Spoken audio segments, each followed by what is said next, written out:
50, 45. There goes Davis. Oh, my God. Davis is going to run it all the way back. Auburn's going to win the football game. Auburn's going to win the football game. He ran the missed field goal back. He ran it back 109 yards. They're not going to keep him off the field tonight. Holy cow. Oh, my God. Auburn wins. Auburn has won the Iron Bowl. Auburn has won the Iron Bowl in the most unbelievable fashion you will ever see. Welcome in everyone to a brand new edition of the Dream Wager, episode 551, presented by Viva Tequila Seltzer. Today is Monday, August the 11th, 2025. Hey, kid, it's a fucking scorcher out today. How you doing? Yeah, another heat wave in the New Jersey northeast area. I don't know what's going on, but hey, it's the month of August. It's not the worst. As you can see, I'm upstairs. If I was in the room, it's really, really bad. But we got the NFC East to talk about. Yep. We got some moves going on. Dale, let's get into it. You hydrated? Oh yeah, I got the good Poland Springs. Oh, spring water. How many I got? I got like 3 on me. You Just better. cracked one, so I'll probably drink like 2 during the pod. Little trivia question right off the gate. Do you know which lake in the United States has the most total gallons? Lake. I'm gonna say it has to be up north, right? I'll give you a hint. It's one of the Great Lakes. Lakes, yeah. So I honestly don't know. I know it's definitely one of the Great Lakes. Lake Superior, 9,030 trillion gallons. Trillions? It's the biggest. And if you combine all the other Great Lakes together, it still wouldn't amount to Lake Superior.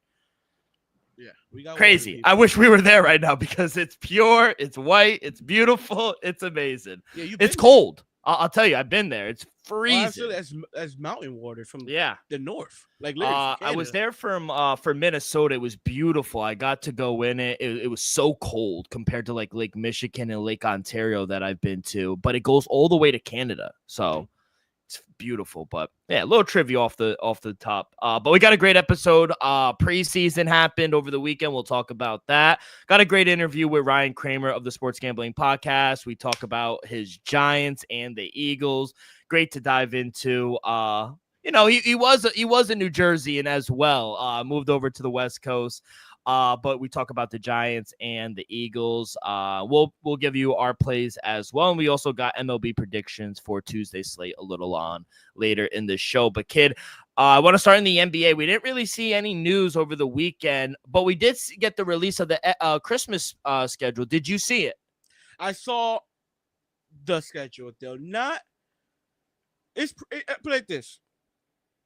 Not as exciting as recent history. That's what I'm going to say. Do you want me to show you or tell you it? Yeah, tell me because I don't have it in front of me. Yeah, so we'll start off the day. I think it's around 10 o'clock, 11 o'clock, maybe even noon. Cleveland Cavaliers at the Mecca against the New York Knicks, followed by the Spurs going to the defending champs to face the OKC Thunder. We got the Rockets going to, it's always going to be Staples Centers for me, going to LA to take on the Lakers. That's a good game. Then we got the Mavericks going to Golden State to take on the Warriors. See, it depends how healthy these teams are. Yeah. Because we know both of these teams could be riddled with injury. So I don't know why it's a 3:30 game. To me, should have been the noon game or the second game. I don't know why it's the third game, but hey, keep going.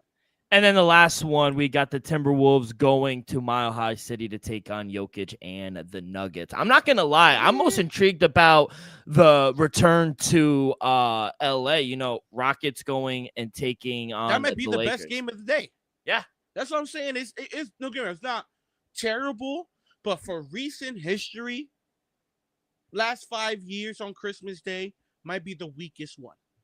Might be the weakest one. Is that the the game you're most excited about?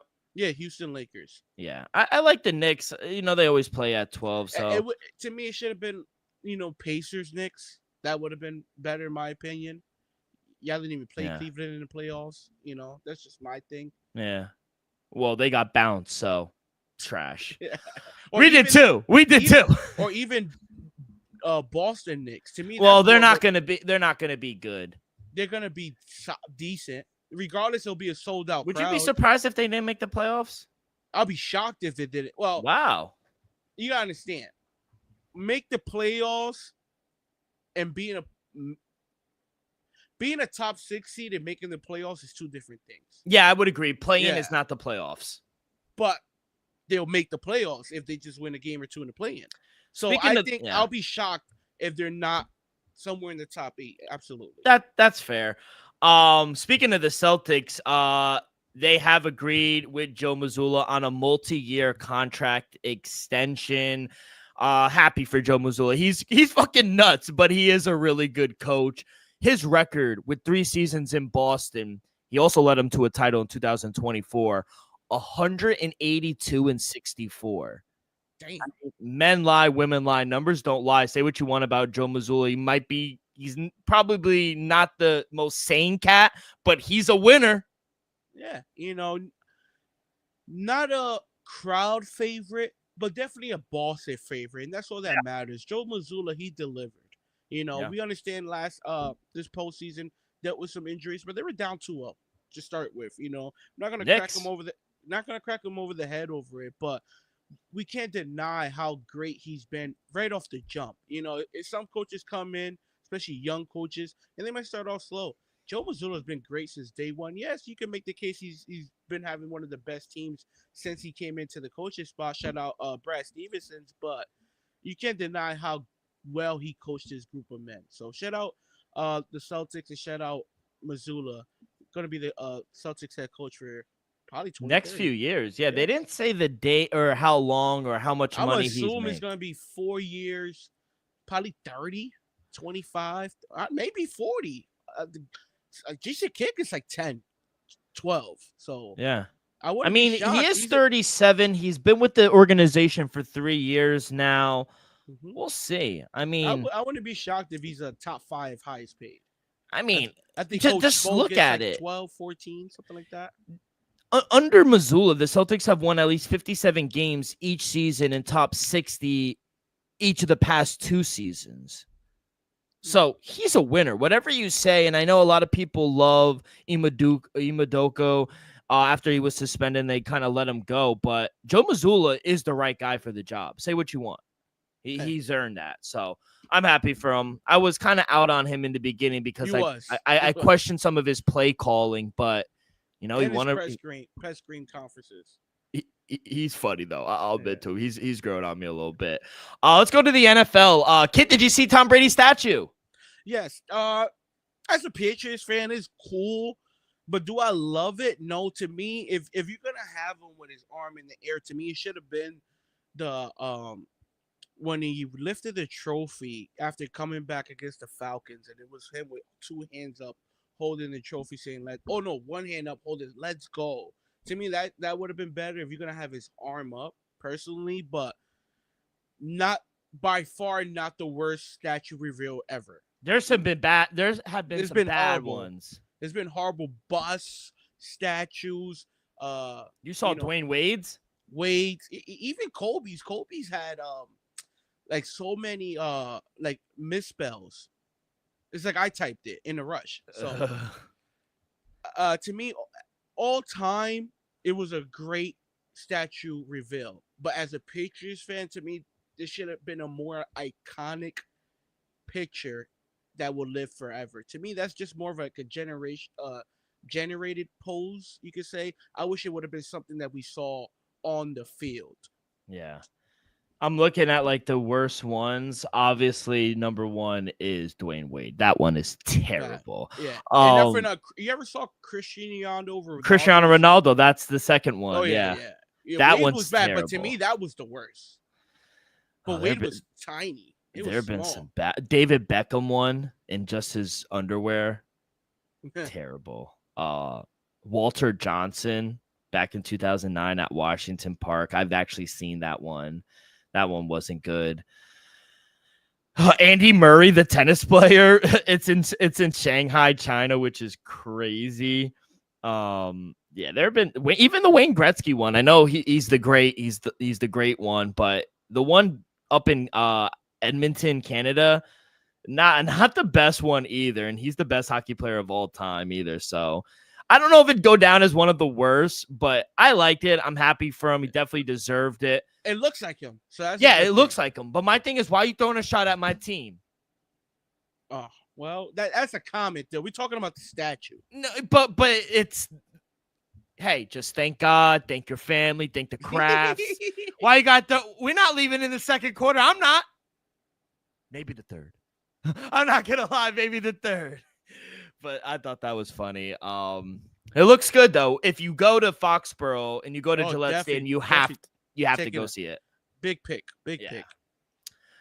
Okay, let's talk about preseason. Shador, baby, look good. He looked good. 14 of 23, 138 passing yards, 2 touchdowns, did not turn the ball over. He also had 4 rushes for 19 yards. They went on the road and beat the Carolina Panthers 30-10. And now from the 4th best quarterback to start, he's past Dylan Gabriel. He's 3rd now. Watch out. And he should be 2nd. You know, I'm on record. I'm on record stating I don't like Kenny Pickett. Nothing personal. What I was just gonna say, it feels personal though. Nothing personal. You know, I liked him coming out of Pitt. Do I think he was a first-round talent? Absolutely not. You know, and I think we've seen what he's capable of doing at the NFL level. I think he's a solid backup, third-string type of guy. No disrespect to Kenny Pickett. I think he's a Pittsburgh legend. With that being said, I think Shador at least proved he should be the 2nd string. Dylan Gabriel, we understand he's dealing with a hamstring injury. So for his first time going out there, he wasn't even out there with the first team, Dill. 14 for 23. I'm not going to hang my hat on it, but you got to put it in this perspective. From a 5th round pick, going out there, not having no first or second team sprints, you go out there and go 14 for 23, 2 tutties, and you was efficient. You ran the ball well. You saw the field. You was able to get out of pressure. Yeah, he wasn't perfect, and by far he probably will never be perfect. But he showed, at least on film and most scouts out there, the kid could play. There's no doubt that Shador could play. So am I going to hang my hat on a week 1 preseason? Absolutely not. But did he at least prove a lot of doubters wrong? Absolutely. Did he at least show and prove that he should have been higher than a 5th overall pick? Absolutely. So I think Shador had himself an amazing debut overall. It's crazy. Perfect timing. The Browns just released the unofficial depth chart at quarterback for week 2 of the preseason. Number 1, Joe Flacco. Number 2, Kenny Pickett. Number 3, Dylan Gabriel. And number 4, Shador Sanders. That's crazy.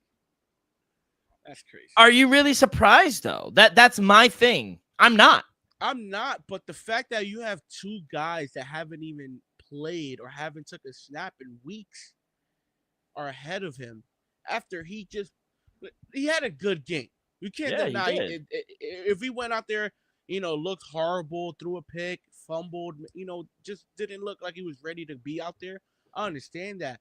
But he's shown, at the very minimum, he's the 2nd best quarterback on the team right now. Yeah, I would agree with that.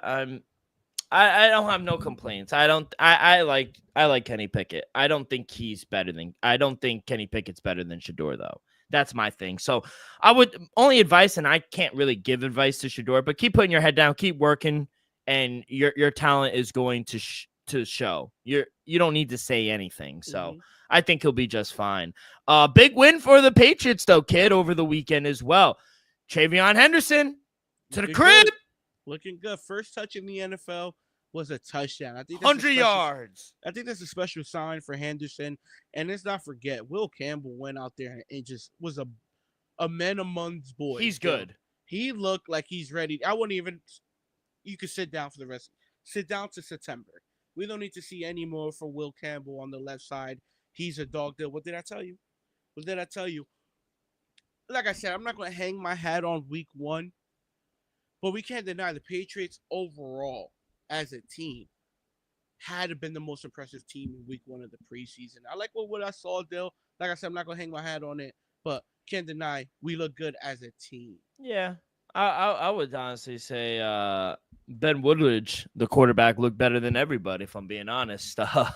He was out there balling. But honestly, I thought Travion Henderson should be the RB1. I like Ramondre Stevenson. I know he's been that guy in the Patriots for the last couple years, but Travion Henderson does it all. He only had one carry, but it was for 18 yards. You saw the speed. You saw him catch 3 passes out of the backfield as well.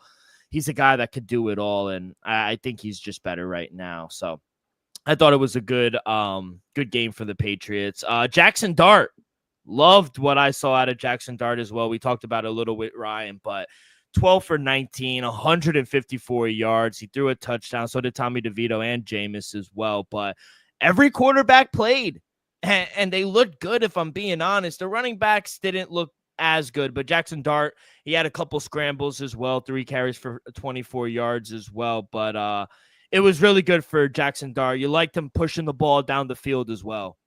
Yeah, for all the talks about Shedeur Sanders, and I think he deserves some praise, Jackson Dart to me was the standout of the weekend. I wasn't a huge Jackson Dart fan, let's just say, before Friday. Now I see the vision. Let's just say, like I said, I'm not gonna hang my hat. No, I've been saying this a couple times already. I'm not gonna hang my hat on week 1, but I can't deny it. What I saw on this short amount of film, he can look good. He looked like a first round talent. Can't deny. I think Brian Daboll definitely probably found a little gem late in the first round. So like what I saw so far, and I think he had the most impressive weekend out of anybody individually in my eyes in Jackson Dart. I don't know. My boy Justin Fields was lighting them up. 3 for 4, 42 yards, ran for a touchdown, 2 carries for 14 yards, and we beat a first-place contender in the Green Bay Packers in Lambeau Field as well. I mean, that running back room, Braylon Edwards, you got Devontae Edwards as well, Breece Hall. I'm telling you, kid, watch out for that. We had this conversation already. There's hope. Yeah. There's just not too many of it.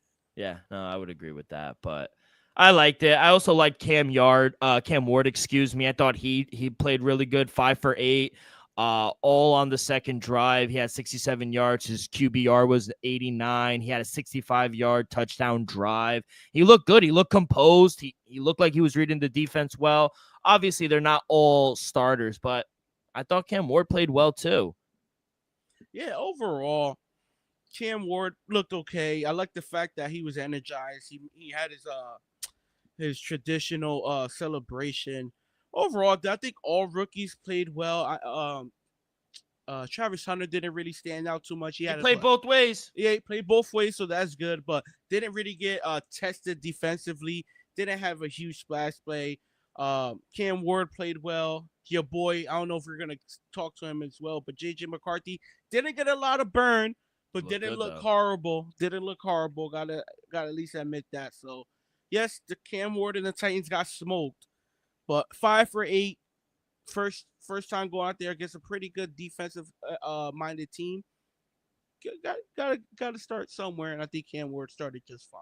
Yeah, even the rookie out of for the Saints, Tyler Sout out of Louisville. Yeah, he looked good. That good deep ball. And then he threw a pick 6, came right back and threw a 56-yard touchdown. So yeah, hey, at least he didn't hang his head out there. And we'll see what the Saints could do. I know both of us don't really have much on the Saints. They might be the worst team this season. They might be. But hey, at the end of the day, he got Kellen Moore behind his side. So we'll see. He might elevate. And this is all a development year for him. So we don't even know who's going to be the starter. It should be him, maybe Spencer Rattler. We'll see. But by the way, did you see the Jags kicker? 70 fucking yards from Cam Little. I think he might be a late round steal deal. A lot of people out there, don't sleep on him. I might still like Brandon Aubrey, but if this man is able to get you 5-6 points at a clip, maybe 7, watch out. If it wasn't preseason, he would have broken the NFL record by 4 yards. I don't care. He got the record in my book. 70 fucking yards is crazy. Technically, no, but at the end of the day, I think a lot of people remember it. I think he's live anytime 65 plus in indoor stadiums or not a windy field. This shit was outside. I think he's live in Denver for 70 plus. I don't know if Jacksonville plays at Denver, but the elevation there. That shit was, when I saw that, I was like, football is so back. And it looked good. from the jump. Bro, it had another 2-3 yards. Yeah, If that. it looked good from the get-go. So Yo, that shit got me so hyped. I watched it like 15 times. I'm not gonna lie. It was amazing to see that. Holy shit. Golden boot. By the way, we just got word from Kyle Shanahan today. He came out and told reporters after practice, wide receiver Brandon Ayuk, he's recovering from that knee injury. Could be back. They're aiming for week 6, week 7. So he's probably going to miss the first month and a half of the season. Do you think that hurts this offense? does it hurt? Absolutely. But, if he's going to be there when it really matters and he's going to be impactful, because we could all agree, Brandon Ayuk, after getting the bag last season, was just he wasn't there really much to be impactful in the first half of this season. I drafted him. I was disappointed as a fantasy guy, but I think Brandon Ayuk has the potential to be great. We just haven't seen him be great since he got the contract. So now it sucks that he's going to miss the first half of the season. It's in 4 to 6 weeks. Can he come in and be that guy, the number one receiver, moment coming back from injury? That's going to be the biggest question. Is he going to work slow and come back 100% week, 8, 9, 10? Or he's going to be that guy ready to go number one wide receiver come week 6? That's going to be the biggest question with Brandon Ayuk. Ricky Purcell value has just gone up. Yeah, a lot of people are high on him, and not for nothing. I think this forces their hand with Juwan Jennings. Yeah. Remember, he wants a new contract. He requested a trade. Now, without your number one wide receiver, Juwan Jennings becomes that more important. Now he becomes your number 2 instead of your number 3. So I think Juwan Jennings deal should be coming real soon. Yeah, Peter Nova came on here and said draft Ricky Purcell. He should go, and we see an uptick increase in volume for him this season now, especially with the news coming out of San Francisco with Brandon Ayuk missing about a month and a half. Another guy probably going to miss some time. We just got word today, Eagles Pro Bowler Landon Dickerson probably suffered a meniscus injury in his right knee. He's going to get additional options to determine the next course of action, see how long he might be sidelined for. Best case scenario, he's probably going to undergo what's being described around Twitter is minor procedure on the meniscus. And then he's considered week to week. But they want him to be there week 1, September 4th, but it's up in the air right now. What do you think? I think at the end there with a meniscus, one of the best offensive linemen in all of football, I think you just play it safe. Yes, you will love him there week 1. We know what he'll represent for that line, for Jalen Hurts with the tush push, Saquon Barkley as well. But if it's a meniscus deal and you had to get second options and this and that, I would say don't rush it back. Let him take a couple of weeks off. Maybe wait till October or at least weeks 3 or 4. And see how the meniscus is. At the end of the day, if you could avoid surgery and just let it heal naturally, I think that's the best bet. But I wouldn't rush him back, though, especially if you have championship aspirations. And maybe if you was a team that possibly, win total at 7.5 and, have you probably not looking like you're going to make the playoffs. Yeah, okay, rush him back. But I think the Philadelphia Eagles have a chance. Don't love their chances, but do have a chance to do something special and become back-to-back champs. I love it. Anything else? That's all I got for over the weekend. Do you want to touch on anything else? That's it. The Brewers been hot. They're wagging. Yeah, your Mets been struggling, Dill. Your Mets been struggling. Yankees, I think they lost like 30-something out of their last 50. Red Sox, we're keeping on, Dill. We're doing all right. Still Did you follow golf? Nah, don't have enough. I was just gonna say Tommy Fleetwood choked again, but outside of that, that's all I got. But all right, kid, before we get to our interview with Ryan Kramer, a quick word from our sponsor. We are brought to you each and every episode by Viva Tequila Seltzer, the most refreshing hard seltzer on the market, hands down. Is no wonder why Viva was voted #1 hard seltzer in the world by San Francisco World Spirit Competition.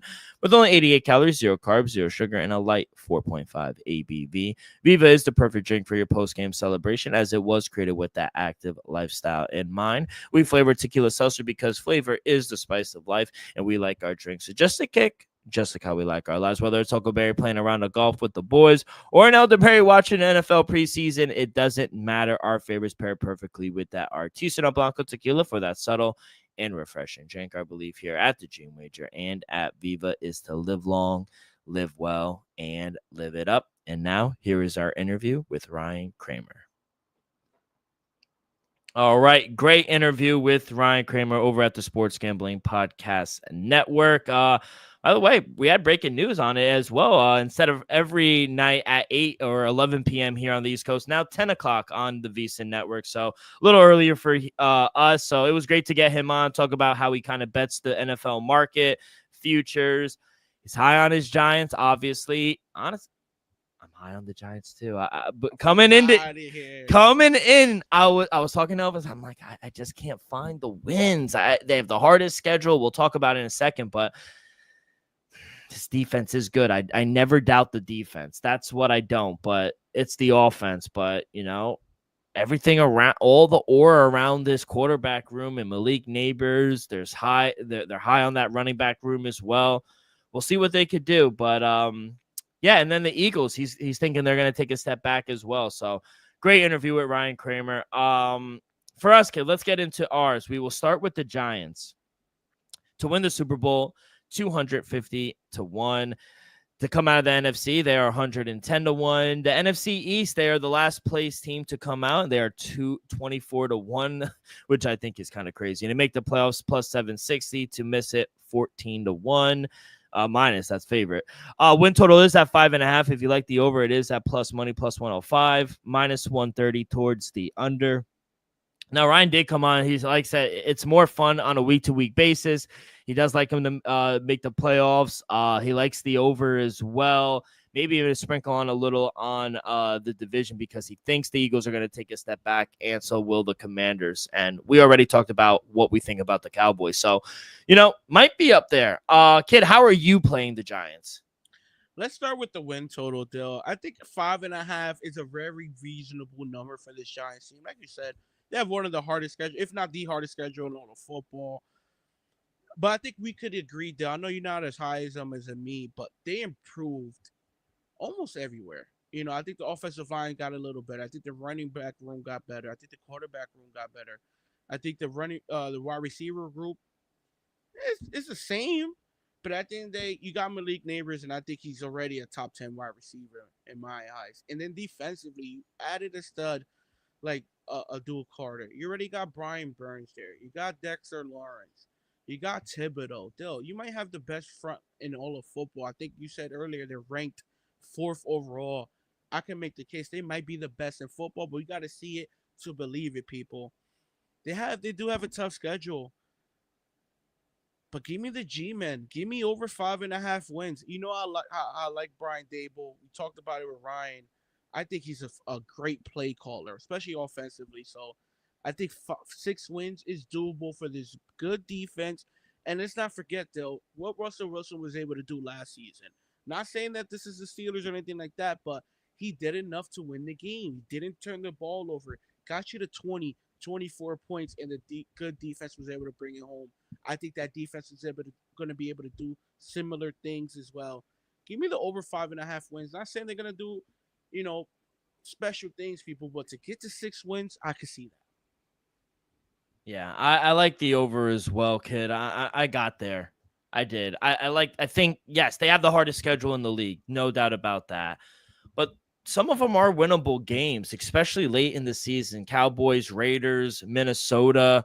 I think they're even live against the Giants. Not the Giants, excuse me, the Patriots. I think week 5, there's a chance on the road against the Saints. Even against week 2 in Dallas. We'll see.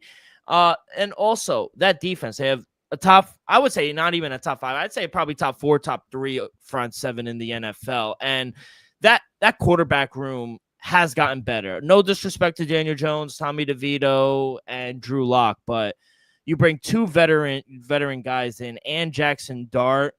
The Giants are going to get better play on offense from this group. And I also mentioned it on the interview.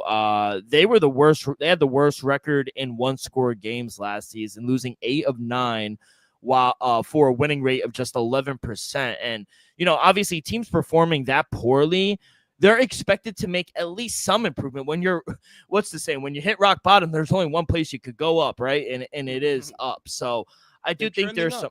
Yeah, I do think there is some upside here. So I could see, especially if you're going to get plus money. But I do agree with Ryan. I think if you don't want to lay money or well, you're not laying, you're getting plus money. But I think on a week-to-week basis, I think it is smarter to play the Giants because I think they're underdogs week 1 against the Commanders by 7.5. I wouldn't lay 7 early out the gate with especially if they don't have Terry McLaurin.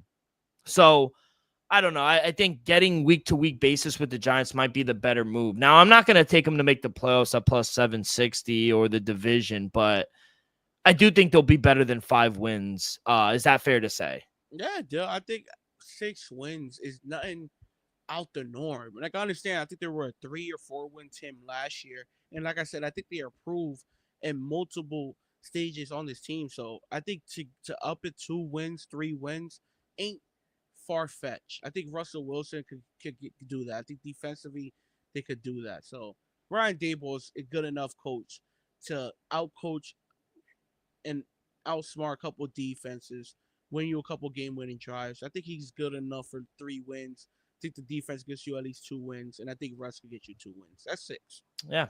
All right. No player props with quarterbacks or running backs. Did you see any? No, I was looking. Yeah, I checked other books too. I think Russ right now is minus 1,000 to be the week 1 starter. If he's minus 1,000, I don't know why there's no props on him. So I wouldn't advise, if anything, put in a parlay, but it's safe to say I think Russ will be the week 1 starter. We do have Malik Neighbors props though, and we mentioned it. How do you not take him over? I mean, with what he was dealt with and Daniel Jones missing him completely and him missing time, he still went over these numbers. He was arguably a top 10 receiver last season outside of the touchdowns, but I mean, you could only do so much with what he was working with. But he's ecstatic about Russ. I think Jameson is going to be a good fit, and so is Jackson Dart. Malik Neighbors receiving yards, 1,150.5 at minus 114. Malik Neighbors 7.5 at minus 108 towards the over, minus 122 towards the under. I like both. Over. What are you feeling here for Malik Neighbors? Yeah, give me both over. I think it's definitely going to be a step back up, like I said, in the quarterback room. So I think Malik Neighbors has a chance to even have a better season than he did last year. Like Ryan said, the numbers, he had over 170 targets with I think only 112 catches. That's just laughable, to be honest, Dale. So if he's get anywhere near that, I highly doubt it. But let's just say he gets like 140. He might go for about $120, $115 catches, Dale. So I think he has a shot to lead the league in receiving. I like this a little sprinkle on that, but give me over 1150.5 minus 114. Give me over 7.5 touchdowns at minus 108. And if some way, somehow, Jameis Winston plays 4+ games, he's going over these numbers by a mile. I'm letting you know right now. Do you like what Ryan said about maybe offensive player of the year with this new quarterback room? Yeah, absolutely. I think he has a chance to. I wouldn't be surprised he has a top 5 production season. Not saying shit, he might be a top 5 receiver. We'll see after this season, but there's no doubt in my mind. I think last year's wide receiver draft class was special. Let's not forget. Like, I already got a ticket out there at plus 1,200 for Brian Thomas Jr. to lead the league in receiving yards. So I think Malik Neighbors is right there, as talented, as special, right there with Brian Thomas Jr. So yeah, I think it's a little sprinkle on him to lead the league in receiving yards as well. Yeah, I would agree with that as well. All right, kid. Anything else on the Giants? I know there wasn't a lot because of no quarterback and running backs. Give me Abdul Carter. I think he should be the favorite at plus 185 for Defensive Rookie of the Year. So give me the favorite, Abdul Carter, to win Defensive Rookie of the Year at plus 185. I like it. Do you like Dable, Coach of the Year? No. Honestly, I liked Kramer's with the guy out Liam Cohen out of Jacksonville. That's a great call. It was a great call, too, because I didn't think of it. They just need to win the division. And what I said already, Dale, I took Jacksonville to win the division. I took Jacksonville over. Yeah, we both did. I like that play a lot. I think Trevor Lawrence, if he can stay healthy, they have a shot for the division. There's no doubt about it. It's a weak division to start with. Yeah, I would agree. All right, kid, let's go to the Philadelphia Eagles, the defending champs, to win the Super Bowl. Plus 700 to come out of the NFC. It is at plus 350. To win the division, they are favored at minus 140. To make the playoffs, obviously they are huge favorites. Win total high is at 11.5. If you like the over, it is at plus money, plus 105. Under 11.5, it is at minus 125. Now, we did hear Ryan. He said, hey, listen, they're going to take a major step back. He thinks they do have a hard schedule, fourth hardest schedule in the league. But despite all that, they are favored in 15 games. They're only underdogs in 2 games. They did lose some pieces on that defense. Mekhi Becton is out. New right guard comes in. New left guard. So both guards are going to miss some time. One left. Jordan Mailata, the left tackle, has been amazing. You got Lane Johnson, who's probably one of the best right tackles in football. It's a first ballot Hall of Famer. But yeah, I think the hangover is a thing to Ryan's credit. Now, do I think they'll take a massive one? I'm not sure. I want to hear what you say because I'm interested in what you think, but I do think they'll take a step back. I agree. It will take a step back. I still think they'll be pretty good, but not as good as they were last year. Let's not forget, people, this defense took a complete 360 and became a top 10 defense. Maybe a top 5 defense, especially to end the season, Bill. So I hate to be that guy. Give me the under 11.5 wins at minus 125. They're gonna be a lot of people playing the Eagles like they're in the Super Bowl. They're gonna play the Eagles and give them everything they got. They have the 4th hardest schedule. I think some of those key guys. Let's not forget Melton Williams on the defensive front. Some of those offensive linemen as well. They're going to miss some of those guys. Don't get me wrong. They're still a solid team. I just don't think they'll be as good as they were last year, Dill. Give me the under 11.5 wins. I still like Jalen Hurts. I think Sirianni's still good. Saquon is all time. This wide receiver core is top 10 in the league. But I just have a feeling they won't be able to duplicate or be as consistent as they were last year. I'm going to take the over here just because we're getting plus money. Now, do I think they'll take a step back? Yes. But this team is so loaded. I think Jalen Hurts, debated with someone who's relevant. He's a top 10 quarterback, whether you admit it or not. I think they have the best offensive line, even with some injuries. I think they have the best running back in the league. Receiver room, I think, is a top 5. Their front 7 is top 10. Their secondary's top 5. I think Nick Sirianni's the top 5 coach. There's not many holes in this team. And I think Saquon, he just didn't have a lot of negative plays last season. And it's hard for me to imagine he's going to take a massive step back. I agree to your point. He has been up and down in his career, but he hasn't had an offensive line like this. Yes, Mekhi Becton is gone. We'll see in the coming days about Landon Dickerson, but I trust Saquon Barkley. I trust the tush pay. I think it will live on. Jalen Hurts, he is going to be great again. And, you know, they were good on defense. You mentioned it getting better in the second half of the season, but, you know, they held opposing quarterbacks to just 2,961 total passing yards. That's the fewest in the league. And the completion percentage was only 62%. That's 6th in the league. Only 22 touchdowns they gave up through the air. That's 6th in the league.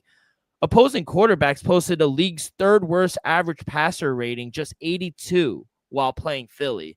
That secondary really found itself, and I just trusted secondary. They arguably, outside of their front 7, because they lost some pieces, is probably their weakest strength. Their weakest point of attack, or whatever you want to say. Outside of that, this is a top 5 team across the board. Outside of their front 7, which I still think is a top 10. Wow. So I'm very high on them. Now, do I think they'll go and win the Super Bowl again? I don't. I think they'll take a step back, maybe the first couple games. But this team is too talented and too good. And Howie Roseman, as a GM, is always going to make moves at the deadline to make this team better, which surprisingly they didn't make last season. So I understand it. Losing Milton Williams, Josh Sweat, Breece Huff, Darius Slay. They lost some pieces on defense, but I think they will be fine, kid. Am I crazy? You're not crazy at all, though. I just feel like 12-win seasons in the season after winning the Super Bowl, after losing a lot of pieces. You gotta first of all, you need a lot of luck, you need a lot of health, and a lot of things gotta go right. Fourth hardest schedule, not the hardest division, but not the easiest division in all of football. Deal. I'm gonna go over 11 and a half. You going? I mean, I'm going under 11 and a half. You going Yeah. over? Good news here. One of us just gave out a lock. Yeah, one of us is gonna hit. Do you like the division? I like it, but I agree with Ryan. I don't think it's set in stone, and I wouldn't lay minus 140. No, Dale, I told you earlier a couple weeks ago. Give me the Commanders to win the division. We haven't seen a NFC East team go back to back in the division since the Eagles did it in the early 2000s. I'm gonna follow the trend. I said under 11 and a half wins, and I'm gonna pick them not to win the division. What do you think about Jalen Hurts passing props and his touchdowns? It's at 3,200 and a half minus 114 both ways, and his passing touchdowns is at 19 and a half minus 144 towards the over, plus 106. He only had 18 last year. He didn't have the best season, but with so much talent around him, I don't think he was forced to. But what are your thoughts on Jalen Hurts? Let's not forget he missed a couple games last season. Didn't play the end of the year either. So I think he would have went over the touchdown mark if he played every game. And 3,200 and a half.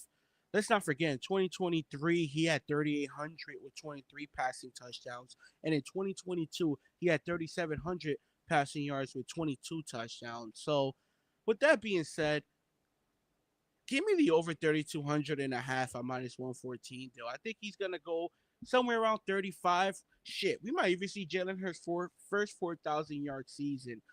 Maybe not, but I think 3,200 and a half is a little low, though. I don't expect them to do much. Like I said, never had a 4,000 yard passing season, but 35, 36, 37, he should be around there.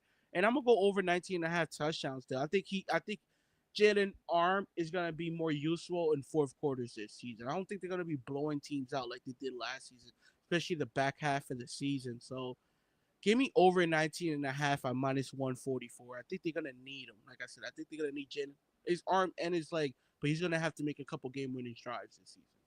All right, let's go to the rushing props. Now, we do have rushing props, obviously, for Jalen Hurts. We were saying it in the interview. He's one of the most efficient running quarterbacks in the league. Say what you want about Lamar.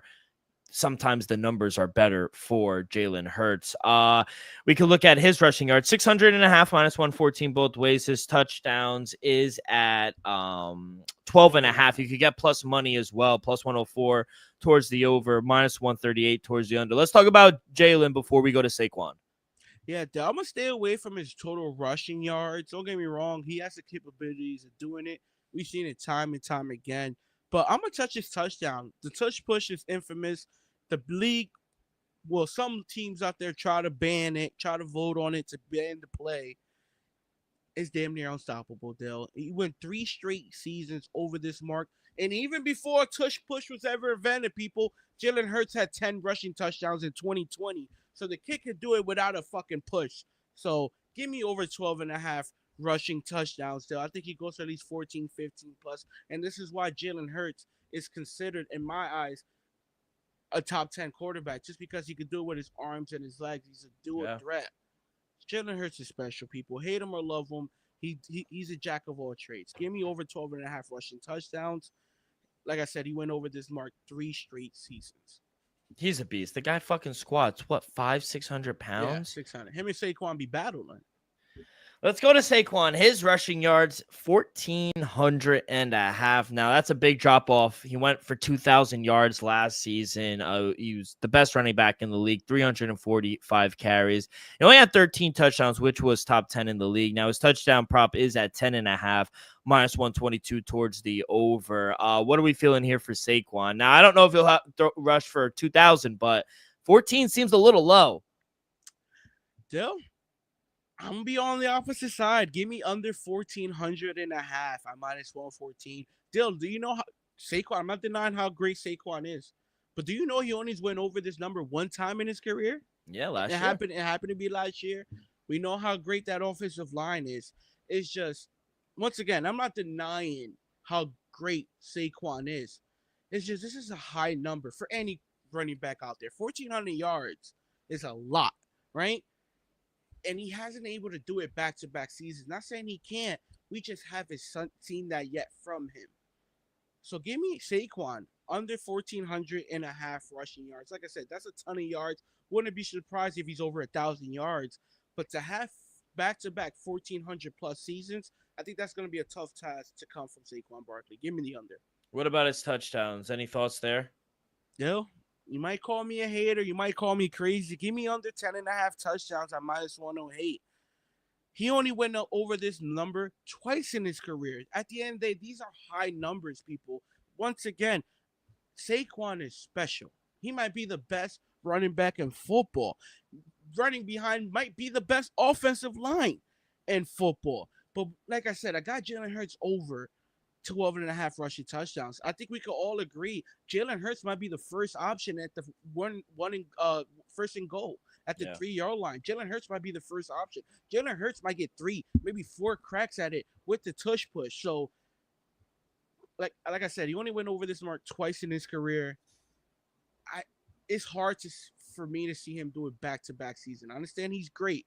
Not denying how special Saquon is, but he's yet to do it back-to-back in his career. And I'm going to go with that trend. Give me under 10 and a half at minus 108. All right, let's go to the receivers. A.J. Brown, we'll start there. 1,125 and a half receiving yards. That's at minus 114 both ways. And his receiving touchdowns is at 7.5. You could get plus money at plus 108. Now, I think A.J. Brown is better than Devontae Smith, but I think one can make the argument Devontae Smith had a better season than A.J. Brown. One, what are your thoughts on that? And 2, what do you think here for A.J. Brown? I'm on record saying last year that Devontae Smith was going to take the leap and be the number 1 receiver for the Eagles.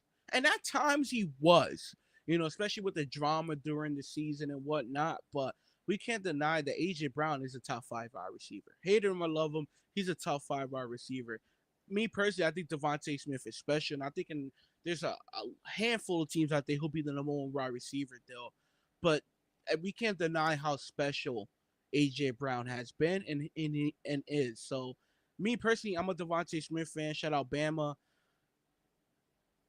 I'm gonna roll with Devontae Smith, but I can't deny though A.J. Brown is a top 5 wide receiver.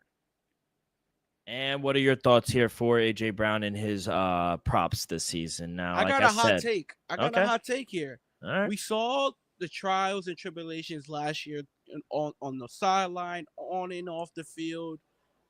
I think I'm going to just stay away from A.J. Brown. Don't get me wrong. I think a Super Bowl could fix a lot of things. But I'm going to just stay away. And I wouldn't be shocked, though, here's my hot take, that A.J. Brown won't be a Philadelphia Eagles for the entirety of the NFL season. I think he gets traded. If it all depends how they are they playing. But I wouldn't be surprised if he's not an Eagle throughout the whole season. So I have props on Devontae Smith on the opposite side. The guy I just said who I like better. Give me Devontae Smith over 850.5 at minus 114. He only went under this number once in his career, and it happened to be last season, people. But guess how many yards? Just 17 he went under this mark, and I think he missed a couple games. So give me Devontae Smith over 850.5 receiving yards. I think he might be live for 1,000. And then give me Smith over 5.5 touchdowns receiving at minus 112. He went over this mark 3 straight seasons to start his career, and I think he keeps going. Give me Devontae Smith over 5.5. Very interesting how you don't think A.J. Brown, but he's going to be with them in the future. I think it's a hot take. Yeah. No, I'm all for the hot takes. I think it's interesting how the media, including us, spun the narrative about him, about reading, when he's actually done it the whole season. It just happened to be that time they got caught on camera. And you really haven't heard much about A.J. Brown recently. In practice, in training camp. He did fix a lot of things now. He did one podcast and he said, listen, like, this offseason, I got stronger, I got faster, I really honed in, and I'm taking this year seriously, And they asked him, it was jokingly, they asked him, "Are you reading any books?" And he said, "Yeah, just one, the Bible." Like, he's really becoming closer to God. And I actually have a different take. I think he's gonna have he's gonna have a way better season than he did last year. I think all this talk about him not taking it serious, is really gonna tap into something that we haven't seen out of AJ Brown. That's my take on AJ Brown. I think he's gonna break out into a top 10 receiver, which we think he can be. Yeah, I think he's a top 5. No, I don't know about that, but I think he has the talent to be there sometimes. But it's hard when you have a guy like Devontae Smith right there in the slot who demands a lot as well, who I'm high on as well. But kid, that's all I got for the Eagles and the Giants. Anything that I missed or anything you want to touch on? That's all my plays. Yes, that's all my plays. All right. We'll go to the NFC North on Thursday. We're almost all the way done with 2-a-days. Before you know it, kid, start a season. Love it. Let's go to the MLB. You mentioned Brewers. They are a fucking wagon right now. They just find ways to win. I really don't know what to say about this team. They're so fucking good. But for Tuesday, what are your plays here for Tuesday, Slate? Not for nothing, though. I've been pretty good in the MLB. I just been giving out one play per show, and it's been working. I'm pretty sure I'm 3-0 for 3 straight shows. So 1-0, 3 straight shows, and I think I'm gonna follow that trend. And we're gonna go with the team you just mentioned. Pittsburgh Pirates taking on the Milwaukee Brewers. You got Paul Skeens on the mound taking our boy Freddie Peralta. Peralta's been having himself an amazing year. Skeens, he's that boy. There's no doubt about it. But he's on a horrible team. Give me the hottest team in baseball. Might be the best team in baseball. And Freddie Peralta. Give me the Brewers minus 125 on the money line. Yeah, I like the Brewers here tomorrow as well. They're just a wagon right now. Minus 126, I think, is a great number here. They just invent new ways to win. They come back when they're down 4 or 5 runs, and I don't even think the Mets played all that bad. It's just the Brewers find ways to win. And I like the Blue Jays tomorrow as well, minus 131. I think that's a very fair price as well. I think they'll get back on the winning stride here. So, yeah, I've been kind of laying low 2 to 3 plays for baseball, kind of winding down, getting ready for October baseball here. Season is winding down. We probably got like a little over a month left in the season, and then getting ready for playoff baseball. But anything else, kid, before we get up out of here? Not Dale. Grady P. Glad that we was able to touch the NFC East. Shout out Ryan for coming on. Great interview. And I'm glad me and him was able to turn you around on the Giants in just 2.5 hours. Yeah, just 2.5 hours. That's all it took. Any update on the car? Fuel system 90% done. I put the fuse box in. I'm starting to put the interior in. So radiator, coolant, fluid. Finish the fuel system, and I need a shifter bracket. So on my transmission, I got Z3 shifter cables. I don't have the shifter bracket, so I just ordered it. So hopefully it's in here I'm hoping by like Thursday, realistically, if not by Friday, and then maybe this weekend. But realistically, Dale, if it's too hot, I'm not gonna go. I'm gonna be real. I'm not gonna go. I am worried it won't be ready by week 1. Realistically, if I plug in a battery and plug a couple things in, it'll turn on. But would it be ready to go $120? No. I mean, pick me up and we out to 4th Street, or we out to go play ball. Like, you got to drive it the whole day. See, I'm gonna say that's because I don't plan on registering and insuring it till next month anyway. But I could get a tune and all that. Yeah. So I'm gonna say a month. Worst case, October, because I gotta register and insure it still. All right. Well, hopefully we do that soon, kid. But good luck on all your plays. Enjoy the upcoming games over the week, and we will see you guys on Thursday. Peace.